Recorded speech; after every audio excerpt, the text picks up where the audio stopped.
L'essentiel de titres. Dans ce journal, le président de l'Assemblée provinciale de Kinshasa a annoncé aux députés provinciaux une prise en charge médicale grâce à une convention pour les soins de santé avec 2 hôpitaux de la place. En Ituri, toutes les dispositions sont déjà prises par l'administrateur militaire d'Ituri pour que la population fête en toute quiétude. Les éléments de FARDC et de la police nationale ont été sensibilisés à cet effet par le commandant de la 32e région militaire, le général Urbain Tambouka.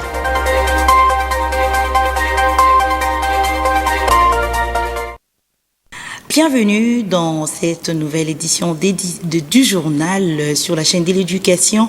Très heureuse de vous le présenter. Dans l'actualité en République démocratique du Congo, les questions sur la survie de la nation étaient au menu d'une grand-messe au chapiteau de la Cité de l'Union africaine entre le chef de l'État Félix Antoine Tshisekedi Tshilombo et les députés nationaux, sénateurs, membres du gouvernement, les chefs de regroupement et partis politiques de l'Union sacrée de la nation. Suivez. Une grand-messe qui permet autant de motiver les équipes, surtout mettre en avant les idées les plus novatrices.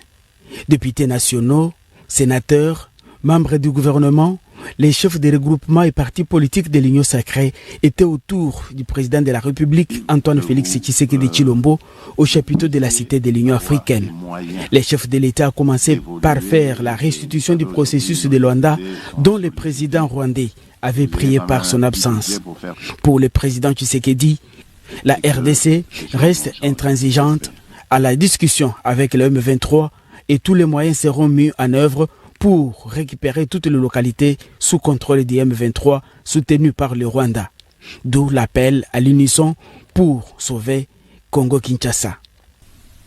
En créant cette union sacrée, ma vision était que l'union sacrée n'allait pas d'abord dans un premier temps se comporter comme tout ce qu'on a vu comme regroupement politique avant cela, dans l'histoire de notre pays.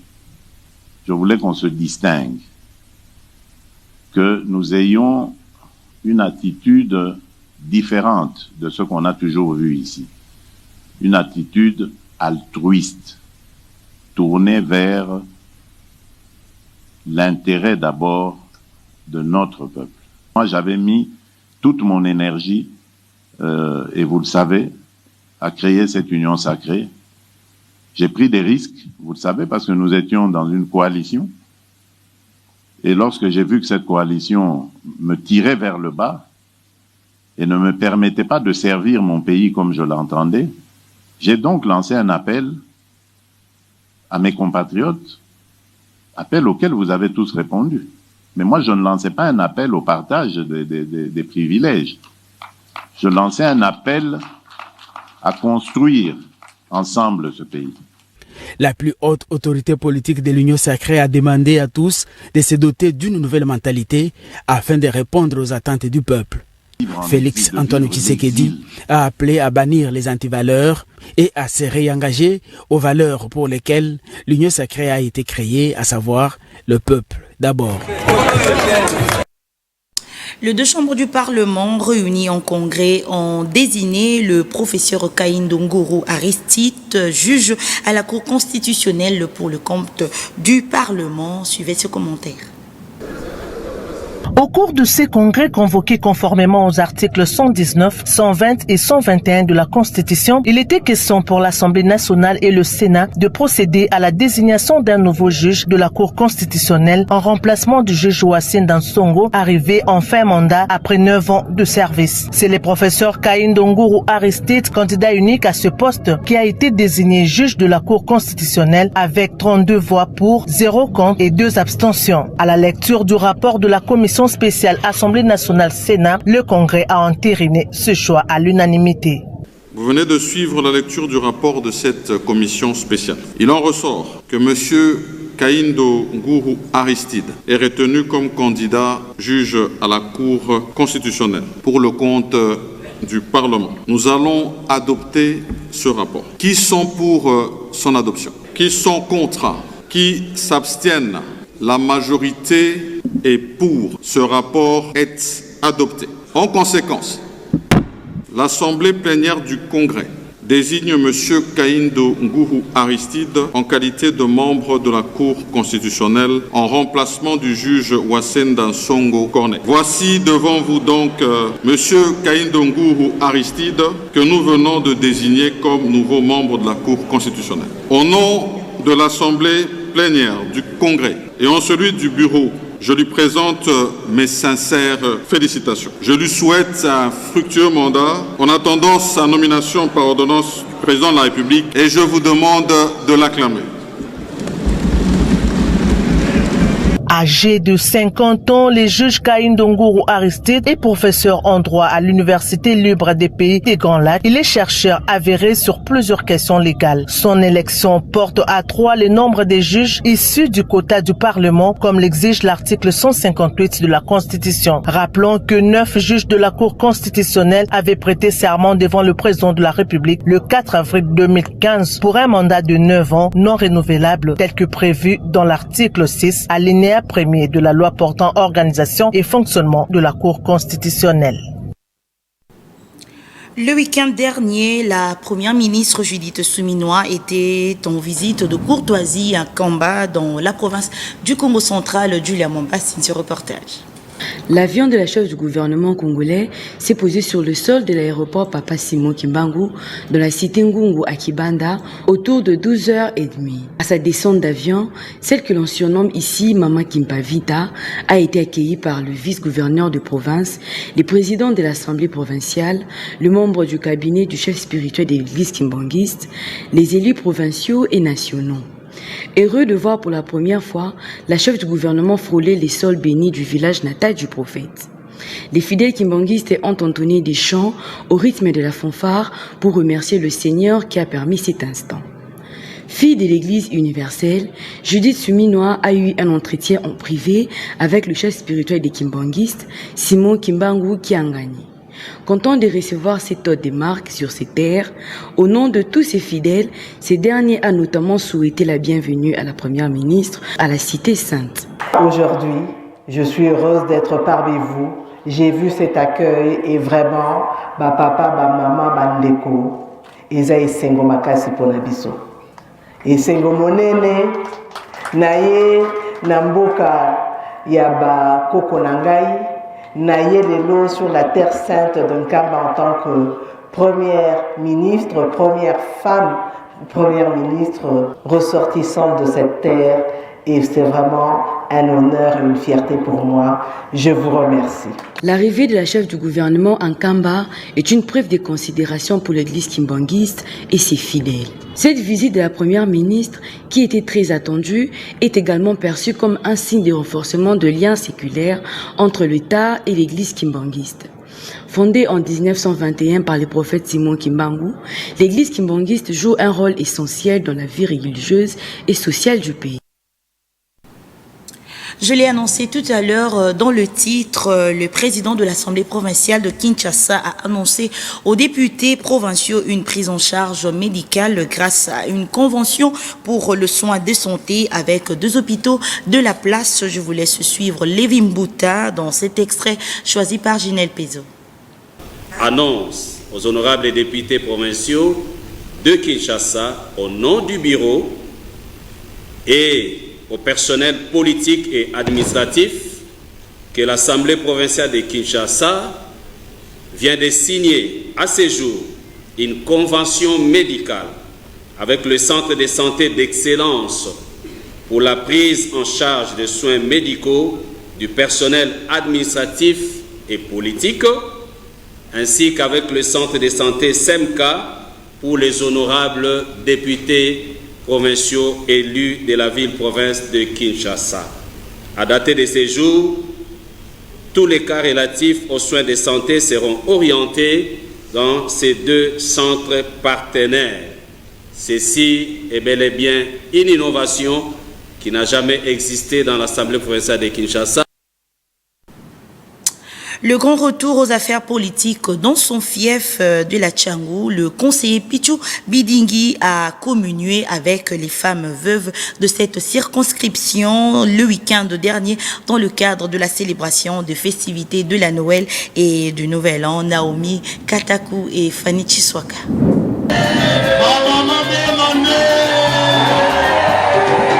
C'est dans le cadre de la célébration de la fête de Noël et de Nouvel An que le conseiller Pichu Bidingui a signé son retour sur la scène politique le week-end dernier dans le district de la Tchangou. C'était dans une activité qui a réuni plus de 600 femmes veuves. Ces derniers les a offert de vivre pour commémorer la fête des nativités de Jésus, accompagné de sa femme et de l'équipe du temple de changement Pichu Bidingui sous une ambiance conviviale.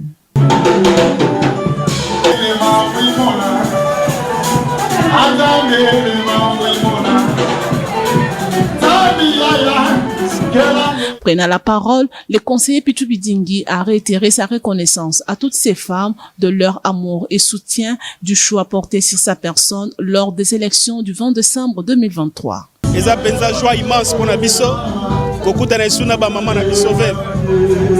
Ebike tolala rapongité pour na bango.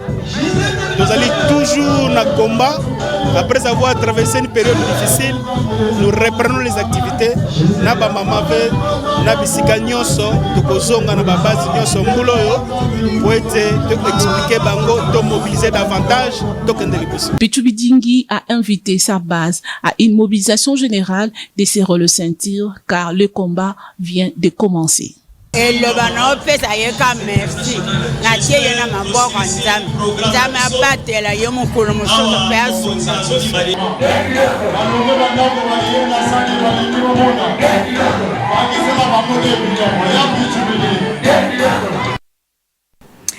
La bouche des élites de deux ministères, la trompette du sanctuaire dirigée par les pasteurs Tony Maboussi a tenu une conférence débat autour du thème « Quel type de bâtisseur pour une nation au fondement renversé ?» Ce fut le samedi 21 décembre à la gloire Empire de Kinshasa.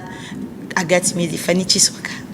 Cette conférence débat qui a réuni les hommes de Dieu en particulier et différents invités des marques était organisée par le branche des élites du ministère La Trompette du Sanctuaire que chapeaute le pasteur Tony Maboussi avait pour objectif de conscientiser la jeunesse sur les relèvements de la nation tout en respectant les valeurs que prend la RDC par deux élites capables de mieux faire demain. Au sortir de ces assises, le hôte de cette rencontre, pasteur Tony Maboussi, n'a pas manqué de revenir sur le but de cette conférence. Bon, cette réunion a été organisée par le ministère La Trompette du Sanctuaire, qui est un ministère chrétien et qui a pour but de bâtir une classe d'élite imprégnée des lois et des valeurs bibliques en vue d'influencer positivement la société. C'est ça le but de notre ministère. Et cela passe par trois choses: le réveil, l'instruction et l'influence. De son côté, le pasteur William Ikolo revient sur la thématique abordée lors de son intervention. En fait, c'était une conférence axée sur le relèvement de la nation lorsque les valeurs sont inversées. Et nous voyons que c'est à peu près dans le cas dans lequel nous nous trouvons aujourd'hui. Et ceux qui peuvent relever le pays, ce sont des gens qui ont pris conscience qu'ils appartiennent à une élite. Ben, je demande simplement à chacun de prendre ses responsabilités. Je demande à chaque Congolais de se souvenir que la RDC est un don de Dieu pour nous. Et si nous ne le faisons pas, Dieu nous demandera des comptes par rapport à cette terre bénie et belle qui nous a remise entre les mains. Notons que la trompette du sanctuaire est un ministère chrétien qui a pour but d'engendrer une race d'élite imprégnée de lois et de valeurs bibliques afin d'influencer positivement la société. À quelques jours de festivités qui marquent la nouvelle année, le collège royal situé dans la commune de Limete au quartier Bobozo a organisé une journée culturelle à travers une série d'échanges de différents sujets touchant à la culture congolaise. Agathe Miezi et Delphin Tundoula signent ce reportage.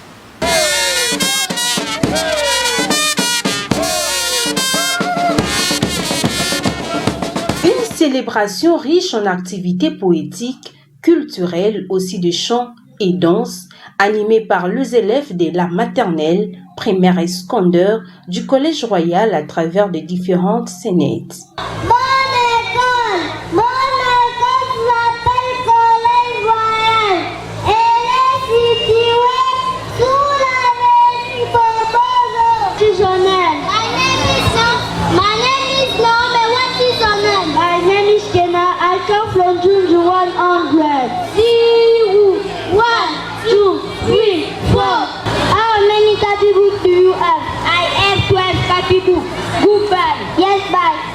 La remise commence.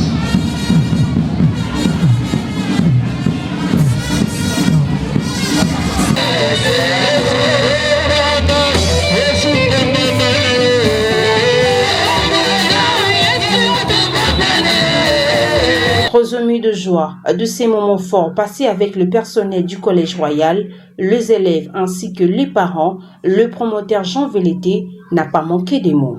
Un élève n'a jamais été en vacances. Même pendant les vacances, il continue à travailler. Il continue à réfléchir, il continue à lire, il continue à travailler. Et quand il sort d'ici avec les travaux pédagogiques, il va dans des travaux ménagers et ça c'est maridon. Et là, nous souhaitons toutes les meilleures choses à tous nos élèves du Collège Royal. Nous souhaitons encore le meilleur vœu à tous les parents qui ont accepté le Collège Royal comme leur deuxième maison. Que Dieu le bénisse et que tout le monde passe une très bonne année. Avec invité spécial, l'artiste comédien Kwikwi a ébloui la foule dès son talent, ajoutant une touche de magie à l'événement. Toutes les dispositions sont déjà prises par l'administration militaire de l'Ituri pour que la population faite en toute quiétude. Les éléments de FRDC et de la PNC ont été sensibilisés à cet effet par le commandant de la 32e région militaire, le général urbain Tambouka. C'était au cours d'une parade mixte, police nationale congolaise et FRDC. Naomi Katakousine, ce reportage. Les éléments de FRDC et de la police nationale congolaise appelés à remplir avec loyauté et discipline leur mission de sécurisation de personnes et de leurs biens en cette période de festivités. Message du commandant de la 32e région militaire lancé aux officiers et sous-officiers de l'armée et de la PNC. C'était au cours d'une parade mixte présidée ce lundi au quartier général de la 32e région militaire. Nous avons vu les directives émanant du chef d'état-major général qui ont été transmises par les commandants des opérations des militaires de la province pour donner les instructions aux différentes troupes. Il y a les forces armées, il y a la police, la garde républicaine, comment ils doivent se comporter au courant de cette fin d'année. Nous sommes là pour sécuriser la population, comment se comporter pendant les différentes patrouilles et jusqu'à ce que la population termine en beauté leur année 2024. Pour atteindre cette mission, le général-major Urbain Tambouka sollicite la collaboration de la population locale. Je demande à la population de fêter comme ils peuvent fêter. Et nous sommes là pour leur sécurité. Nous serons tous les jours, que ce soit la journée, que ce soit la nuit, dehors pour leur sécurité. Notons que, sur instruction du commandant des opérations militaires et gouverneur de l'Ituri, le lieutenant-général Boyanka Chomadjoun, toutes les unités déployées dans cette zone sont en alerte maximale pour faire face à toute éventualité et mènent le patrouille nocturne et diurne dans la ville de Bunia et ses environs en vue de protéger de plus en plus la population.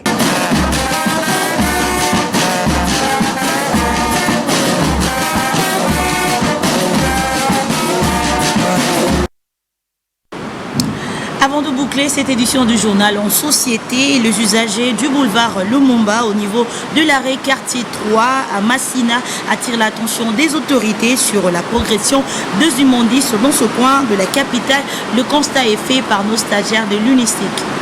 La ville-province de Kinshasa est très menacée par l'insalubrité par-ci par-là, une situation très inquiétante d'où l'on demande jusqu'à quand la ville sera revêtue de sa belle robe comme avant. C'est le cas du boulevard Lumumba, dans la commune de Massina, au quartier 3, précisément sur l'avenue Kambi. Ces lieux s'est transformé à un dépotoir des immondices. Chose inquiétante par la population qui est exposée aux différentes maladies saisonnières.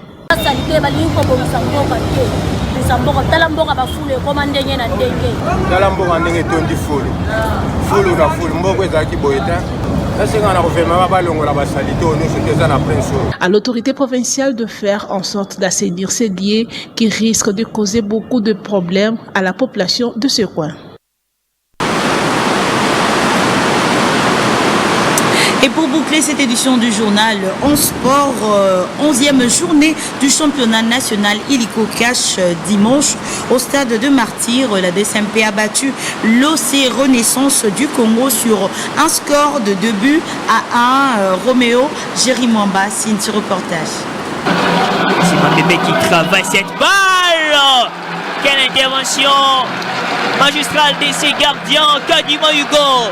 2-1 en faveur du DSMP et le score qui a sanctionné le derby OC Renaissance face aux Immaculés de Kinshasa. Le dimanche 22 décembre au stade de Martyr pour le compte de la 11e journée de la phase classique du championnat national. Glody Mambembe Millet René, libre de tout marquage, va ouvrir le score de la tête à la 7e minute sur corner.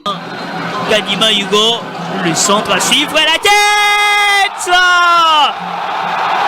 encaissé en premier. C'est la 10e fois, je vous dis. Réponse du berger à la bergère. Les Imaniens vont égaliser à la 20e minute de la tête sur un corner par l'entremise de Wulangi Kiwa. Le centre de Mehdi Timbangembo au premier poteau. Il coupe la trajectoire. Égalisateur des Daring Club Motema Pembe. Un but partout. Quelle belle première partie. Malgré l'égalisation, les protégés du coach Guillaume Ilunga ont continué à subir les jeux de l'équipe adverse et à la 39e minute ont failli même concéder un penalty. Score à la mi-temps, un but partout. De retour à la pause, l'OC Renaissance va multiplier les occasions de scorer, mais c'est le DSMP qui sera réaliste en marquant pour une deuxième fois de la rencontre sur une tête de Foloko Ndulama à la 75e minute. Un but partout entre les deux formations. Le centre de Diakane à la tête. Il est allé dans le stratosphérique. Pour ses seconds buts et un pour la Renaissance du Congo. Plus rien ne sera marqué, malgré les multiples occasions des Orangs de Kinshasa, et notons que les Tupamaros ont repris avec la victoire après 3 défaites de suite.